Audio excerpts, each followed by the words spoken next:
Hi, this is Kevin Welsh from 100% Personal Training. Today we're going to cover the topic that most people struggle with, most of my clients struggle with, far more so than the training, which is nutrition. And most of the struggle comes from confusion rather than a lack of will. It's not knowing what to do rather than not wanting to do it enough. So I'm going to cover the basics through this book, Body Transformation Meal Plan Designs. If you are trying to transform your body, whether that's by adding muscle and adding weight or losing body fat and losing weight off the scales, then this book is going to help you massively, and this video is going to explain the key points on nutrition that are going to keep you progressing as long as you're training hard.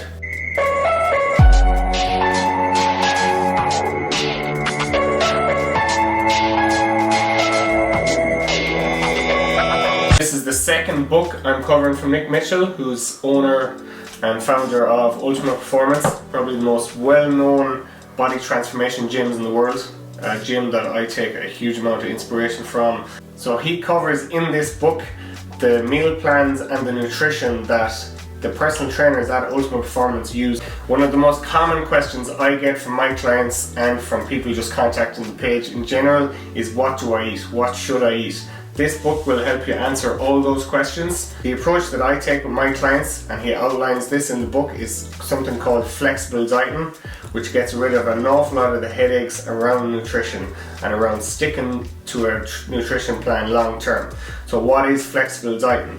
Flexible dieting is common sense dieting. It's where you don't have to get rid of any foods, you don't have to eliminate carbs or fats, you don't have to eat crazy high amounts of protein, you don't have to only eat at certain times of the day. It's very flexible, very individual to the person, where basically you just stay consistent with your calories and you stay consistent with your protein intake. Then after being consistent with the calories and the protein, you move up and down based on what your goals are in the gym.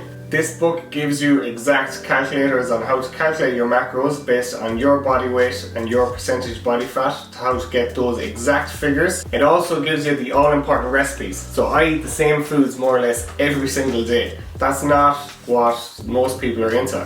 I do have 2 or 3 cheat meals every week, and I do fit in a bit of chocolate through either a protein bar or something in a coffee shop based on my goals at the time. So if I'm being strict, I don't, but most of the year, I'd say 9 or 10 months of the year, I do fit in some chocolate every day. But the key for you isn't copying my diet or any other personal trainer or anyone you see online's diet. The key for you is finding and creating a meal plan that actually suits you and your lifestyle. The recipes are all important because for me and my clients, it needs to tick 3 boxes. It needs to fit your calories and your macros, number 1. It also needs to be tasty, okay? So you're not going to be eating bland food, plain chicken and plain broccoli. While we all need those foods that hit the calories and hit the macros and are healthy and easier on the digestive system, they do have to taste good, or we're not going to stick eating them long term and the diet won't be sustainable. The last thing is they need to be fast. You're not going to be spending 2 hours preparing a breakfast or a dinner every day. It needs to be something you can prepare realistically in 10 to 20 minutes. And there's plenty of fast recipes and really tasty ones in this book that will help you keep inside your macros and your calorie goal. Something that I find massively important in this book, and it's only a few pages at the end, is the case studies. It shows you a few of the before and after photos, the really dramatic ones, and it asks them a series of questions like their protein, their calories, and what they did to achieve their transformation. Some of them didn't have a clue about nutrition before they start, or have an idea of any protein before they start, which I know plenty of people right now watching this video will have never tracked calories more than glancing at MyFitnessPal before. So in the case studies part of this book, that's exactly what he covers, and I think that will be hugely helpful for a lot of people looking at it, even though, like I said, it's only a few pages. For all of my clients, I go through the 6 commandments I have for everyone, no matter what their goals are, at this first consultation, whether that consultation is in the gym or whether it's on a FaceTime. Those consultations are free, by the way. If you want to arrange one, just contact me. So 4 of the 6 commandments are nutrition based. The first one simply being drink enough water. So you should be drinking 1 litre per 25 kg of body weight. So that means if you weigh 80 kg, you should be aiming for at least 3 litres of water a day. Your hydration affects all other parts of your fitness plan, your energy levels during the day, your energy levels during your sessions, how deep you fall into sleep at night time, how well you digest your food, and your overall health. The second commandment is to hit your protein goal. Your protein goal is absolutely key. I prefer really high protein. For one of the girls in this book, she said her protein was 200 grams a day, which is really high for a female. For most of the girls with me, I hit 120 to 150 grams of protein a day, but it's going to be very difficult for you to overeat on protein. So you should be hitting 2 grams per kg of body weight. Women will get away with a little bit lower, maybe 1.6 grams per kilo of body weight, but men should be hitting at least 2. So as a general rule, non-specific at the start, when people are just improving their eating habits, I tell men to hit 200 grams and women to hit over 120. The third commandment I cover is tracking your calories every single day. So whether you're trying to gain muscle and size or whether you're trying to lose body fat, you're going to need to improve your nutrition and improve your diet. No matter what diet and modality you're using, even if it's something like Weight Watchers and Slimming World, with being more accountable and more aware of what you're putting into your body every day, and that starts with keeping a diary. It can be just pen and paper. In the MyFitnessPal app, all you have to do is put in the type of food and the weight of the food, and that's it, you're set up. And it standardizes portion sizes. So instead, right now you probably haven't a clue if when you eat chicken and rice or when you eat sweet potato and steak, how many calories is in it or what portion size you usually have, and it probably varies massively from week to week. So when you start tracking your calories and using MyFitnessPal, you start standardizing the sizes of all your meals, which is a massive help at the start, because the big fluctuations in calories is what you're trying to avoid. Also, all the studies show that people who start tracking food also start making better choices, because tracking makes you far more aware, and you're not going to put in 10 biscuits, you might put in 2 at the end of the day, because you know you have to write it down. So food quality and the volume of food improves just by tracking alone, even if you're not going on a strict exercise plan along with it. The fourth out of the 6 commandments that I cover in the consultations is eating more fruit and vegetables. Fruit and vegetables have loads of obvious benefits, but generally these foods keep you fuller for longer. They have a far better micronutrient profile, which is like more vitamins, minerals and fibre, which will keep you fuller for longer. You'll look far healthier, you'll feel far better, and your digestion will feel on point rather than eating loads of processed foods. So increasing your fruit and vegetable intake is a big one for us at the start. The muscle and strength nutrition pyramid is something that's absolutely key for anyone looking to improve their body to understand. It's so simple, such a simple concept, but it's really helpful. So basically it has, in order of importance, bottom to top, what really needs to happen with your nutrition to change your physique, muscle and strength wise. So at the base of the pyramid, and the most important part, is the calories, which we covered already. If your calories are taken care of and consistent, then everything else will feel far easier. It's not to cut out any specific or demonize any specific food or group of foods. It's just to get those calories under control at the start and consistent. It's the big fluctuations in calories across the week that's the problem. So consistency with those calories is absolutely key if you're looking to change your physique in a positive way. The second part of the pyramid that's also really important is your macros. So your macros are your proteins, fats and carbs. Protein is 4 calories per gram, carbs is 4 calories per gram, and fats are 9 calories per gram.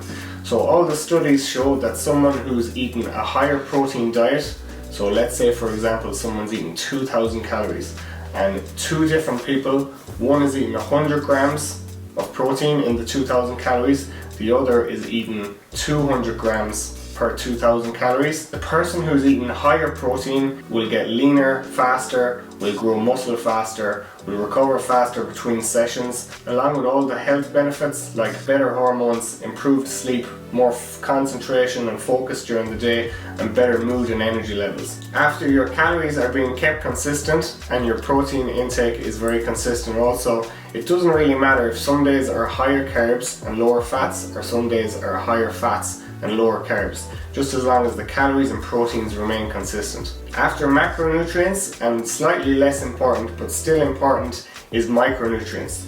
So the easiest way to describe micronutrients is the foods that have single ingredients are highest in micronutrients, which is your vitamins, minerals and fiber. What are single ingredient foods? So an egg is an egg, steak, chicken, turkey, they're all single ingredient foods, along with your vegetables like potatoes, broccoli, carrots and all your fruits. They are what they are, they haven't got a list of ingredients on the packet. They're the types of foods that are easier to digest, easier for the body to break down, and are what you want to make up 80% of your diet in your transformation goal, or just to live healthier in general. An example I always use with my clients is if I left a protein bar or protein powder here on the counter, and I left a steak here, and I came back to them a week later. The steak would look completely different and the protein bar would look exactly the same. You could do that with far more examples than just the protein bar and the steak. Maybe for carbohydrates, you could use something like chips from McDonald's, and on the other side you could use maybe a banana or a potato or a sweet potato or something like that. Obviously the single ingredient foods would be decomposing, but the processed foods will be exactly the same. So what does that mean? Well, on the plus side, the single ingredient foods already have a lot of enzymes and a lot of bacteria in them that's going to help you break them down. So when they go into the body, your body has a far easier time digesting them, breaking them apart, and using them for all the different processes in the body that require these vitamins, minerals and macronutrients from the food. Whether the processed food, while it might be far easier to package and it might be far easier to sit in the cupboard for months, it's far harder for the body to break down, and just a week of eating mainly processed foods, a lot of you know this feeling from going on holidays, you're not going to feel near as good as your diet if your diet is at home and you're used to eating majority single ingredient natural foods, or clean foods as they're called. Up near the top of the pyramid then are things like nutrient timing and supplements, which I spent far too much time focusing on before.